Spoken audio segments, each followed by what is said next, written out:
ஆசாரி ஓட்டு ஆசாரி மக்களுக்கு மட்டுமே போடுங்க. வேற எந்த ஆளுங்கட்சியாக இருந்தாலும் எதிர்கட்சியாக இருந்தாலும் சொல்லலாம். நம்மளுக்கு நீதி வேணும். நம்மளுடைய தங்கச்சியோட இந்த படுகொலைக்கு இந்த அரசாங்கம் கண்டிப்பான முறையில் உரிய ஒரு நிவாரணம் உதவி அந்த குடும்பத்துக்கு கொடுக்க. அது மட்டும் இல்லாமல் நம்ம சமுதாயத்தில் நடந்த இந்த சம்பவத்தில் ராணிப்பேட்டை சம்பவத்தினால நிறைய தங்கச்சி மாதிரி பயந்து போயிருக்காங்க. உங்கள் அண்ணன் மாதிரி ராஜா நாங்கள்லாம் இருக்கிற வரைக்கும் தம்பி தர்மா இந்த மாதிரி நிறைய பசங்க படிக்கக்கூடிய பசங்க வேலை பார்க்கக்கூடிய பசங்க வர்ற அளவுக்கு புரிஞ்சுட்டாங்க. ஆனால் பெரிய ஆட்கள் ஏன் வர மாட்டேங்குன்னு எனக்கு தெரியலை. நல்ல ஒரு கட்டமைப்பாக கொண்டு வந்து தமிழ்நாடு முழுவதும் உள்ள எல்லா சங்கத்தையும் ஒருங்கிணைச்சு ஒரு கட்டமைப்பு கீழே கொண்டு போகணும்.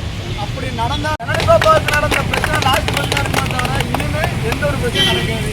இந்த நிகழ்ச்சிகளை கூட்டணிக்கு அன்பு அண்ணன் செல்வசங்கர் அவர்களுக்கும் மற்றும் எல்லா பெரியவர்களுக்கும் நன்றி.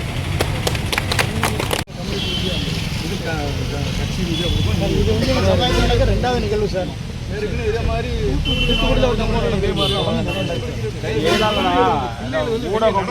ஊடகமும் அரசியல் கட்சி வெளியே கொண்டு வரல. என்ன காரணம்? ஒரு வலுவான ஓட்டு வங்கி மட்டும் கிடையாது. இல்லை நம்ம ஏன் இவங்களுக்கு வந்து பார்க்கணுங்க? அரசியல் கட்சியில் பூரா எங்களை பொறுத்த இப்போ அரசாங்கத்தை மட்டும் நம்ம அரசு உங்களை மாதிரி அதிகாரிகள் நாடி வந்துருக்கோம். பிள்ளைகளை பாதுகாக்க வேண்டிய கடமை